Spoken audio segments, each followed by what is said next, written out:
everyone, this is D-Vyne and welcome to my channel. If this is the first time you're visiting this channel, make sure you hit that subscribe button and turn on your notifications as well, so that when I upload new videos, you're the first to know. Now, we have a lot to talk about today, so let's get into it. During the mid-2000s, Ameriie introduced a refreshing new sound to the R&B scene, incorporating certain elements of go-go music. She took the charts by storm with hits like One Thing and Why Don't We Fall in Love.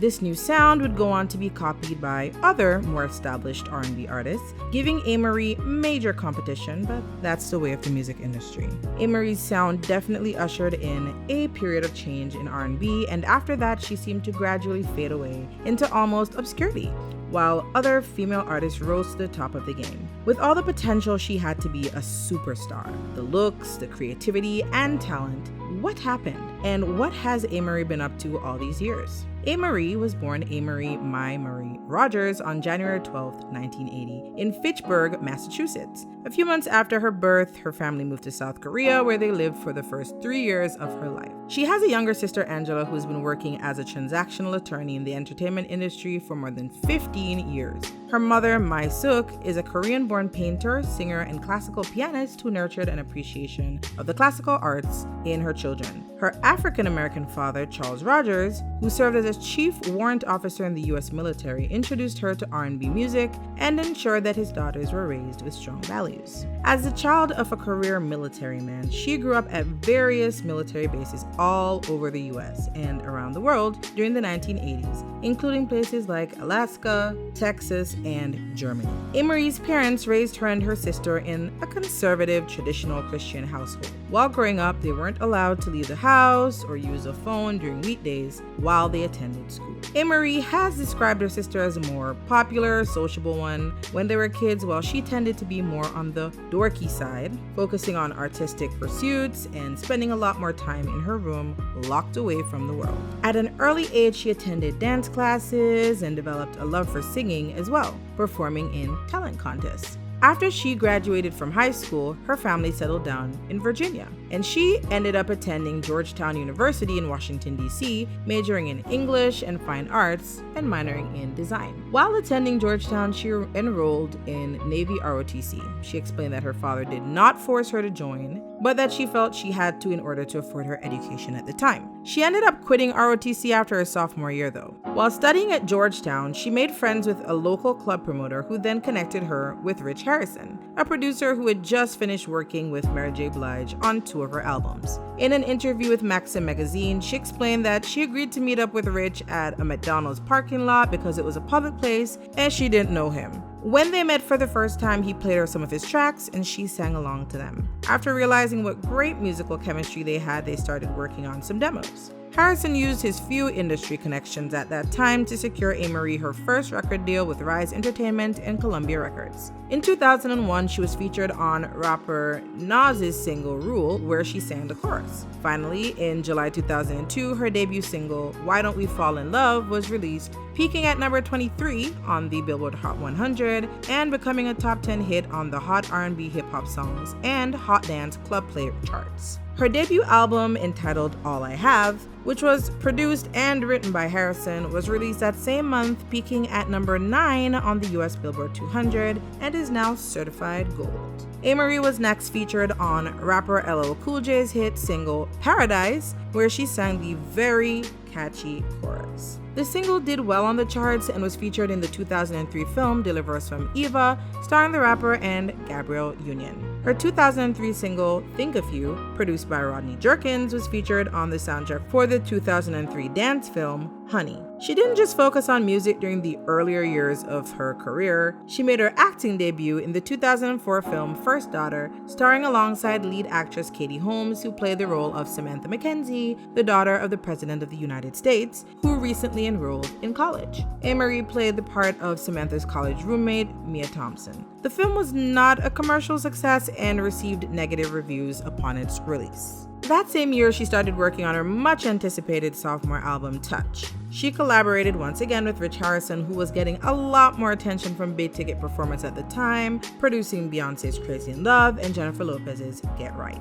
This album was a little bit more personal for Ameriie because unlike her debut album, she co-wrote most of the songs. She also had much more creative control over the visual imagery for this album. January 2005 was when she dropped a real game changer, the lead single for her sophomore album, One Thing, written by Harrison. It sampled a 1970s funk recording, Old Calcutta by The Meters.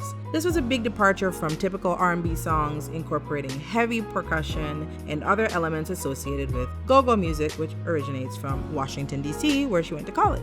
It's a mixture of gospel, African beat, jazz. There's also call and response. When Columbia execs heard the single, they were very skeptical about it, thought it was too loud, and expressed concerns about how it would be received by the public. They felt that the song needed a lot more work. Despite Ameriie and her team making several changes, Columbia execs continued to find issues with the single. Additionally, word reached Ameriie and her team that her label mate, Jennifer Lopez, was interested in using the single for her own upcoming album. Why does that not surprise me? Ameriie's team decided to take matters into their own hands and leak the single to radio stations. The single was a huge hit despite the label's attempts to suppress it, and this forced the label to jump on the bandwagon. This is definitely Ameriie's biggest hit to date, and admittedly my favorite single of hers besides Why Don't We Fall in Love. It topped the Hot R&B Hip-Hop Songs chart and peaked at number 8 on the Billboard Hot 100. The single was certified gold that same year. She dropped her sophomore album Touch on April 26, 2005. It peaked at number 5 on the Billboard 200. Its title track, Touch, was released as the second single, but it didn't do as well as her first single. One Thing really struck a chord with people and was probably one of, if not the best, R&B singles released that year. Ameriie continued to work with other artists, being featured on the lead single for Ricky Martin's album Life, alongside rapper Fat Joe. The single, called I Don't Care, performed pretty well in the European market. She continued to ride on the coattails of the huge success that was One Thing, receiving several award nominations. In 2006, her album Touch received 2 Grammy nominations, Best Female R&B Vocal Performance for One Thing and Best Contemporary R&B Album. One Thing was also nominated for 2 MTV Video Music Awards and 4 nominations for the Soul Train Lady of Soul Awards. That should give you an idea of how huge the single was for Ameriie's career. It was definitely a very high point for her, and if you remember her for nothing else, you will definitely remember her for that song.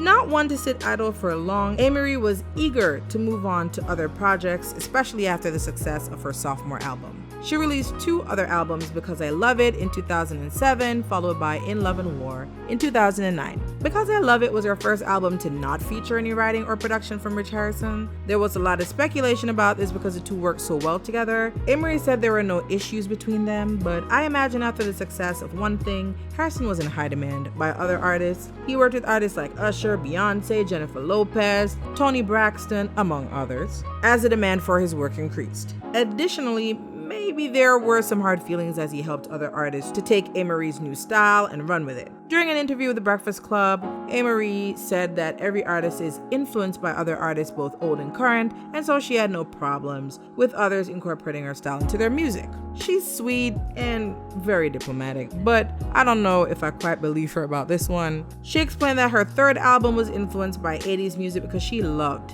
that music period. Her team expressed doubt about that type of vibe at the time, but she loved it, and so the album was a blend of R&B, soul, and 80s new wave. This album didn't do well in the US, and Ameriie spoke about the issues she was having with Columbia Records at the time. The label didn't promote the album enough, and there were major delays with its release as a result of internal issues amongst the label's executive teams, according to Ameriie. As a result, they didn't give her third album the push that it needed. It was first released overseas, becoming a huge hit in Europe, showing the potential that it had to be a real banger in the US as well, but it was only released digitally in the US initially. It was eventually released physically in the US, but by that time the album was already considered to be a flop. At that time, social media obviously wasn't really a thing yet like it is today, which would have made it super easy to promote new music, and digital releases were not as supported back then as physical releases. So her album really wasn't as easily accessible to the public in the US and didn't get the level of promotion by the label that other albums were receiving. I feel like if that album had been promoted as it should have been, she would have been better able to compete with other more established acts who were copying her style and using it to rise to the top of the game. Artists like Beyonce and Jennifer Lopez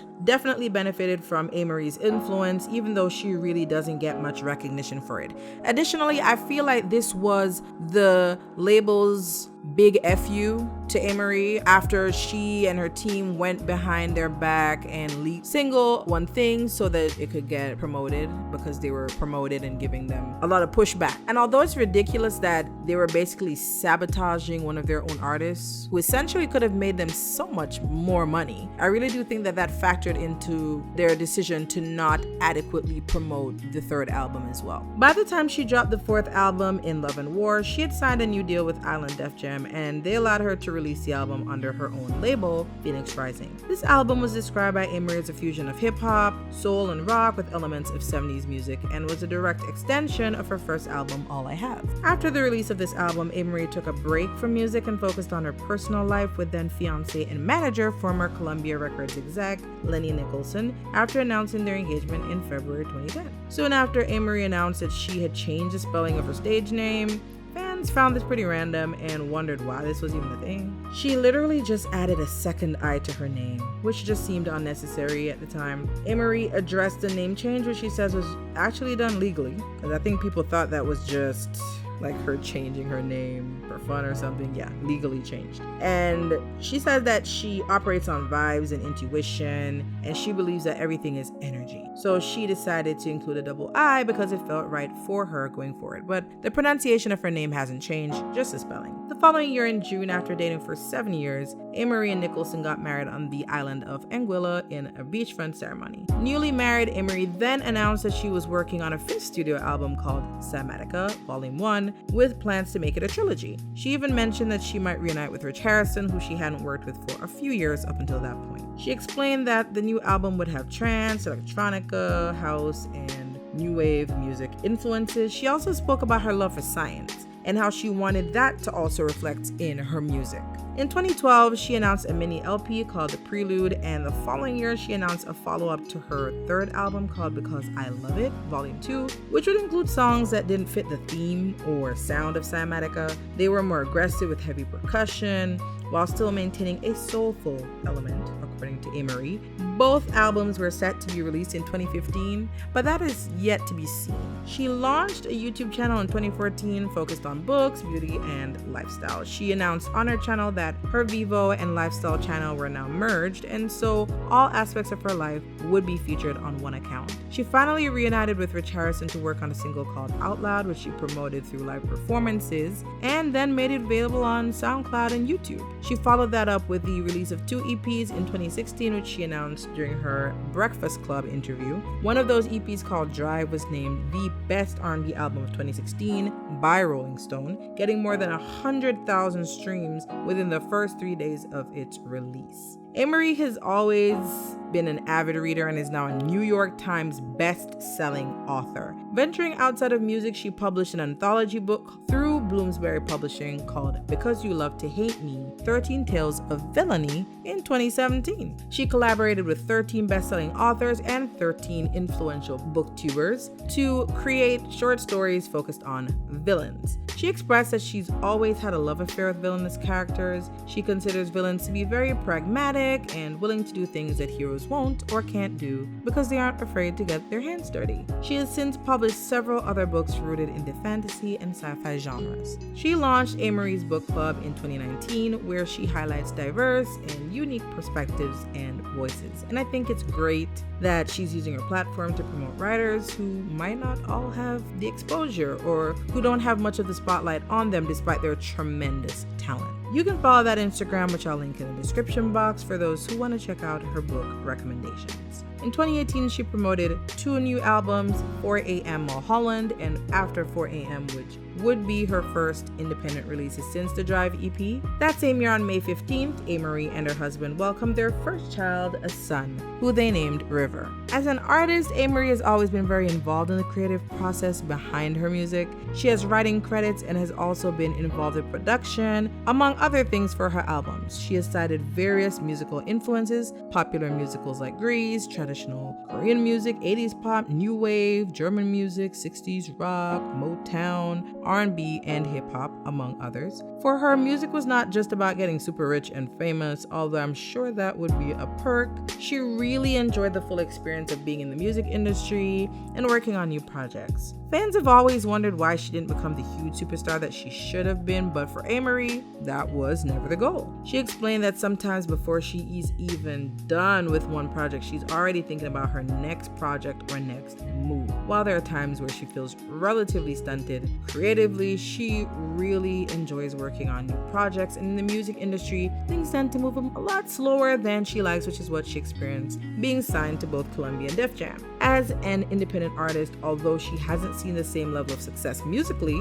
she's free to release music on her own schedule, whenever she likes, not having to wait on an album release, being able to just drop singles whenever she wants and then quickly move on to other projects. She doesn't feel limited. I mean, if she's happy, I'm happy. She hasn't stopped working on music. She, along with her husband, co-owner of her label Phoenix Rising, continue to create great music together as she also explores her other passions like writing, among other things. She seems content with her lot in life, and I'm sure this won't be the last we hear from this very talented woman. But what do you guys think about it? Let me know down in the comments. Don't forget to hit that subscribe button and share this video. Also, turn on your notifications so that whenever I post a new video, you're the first to know. Until next time.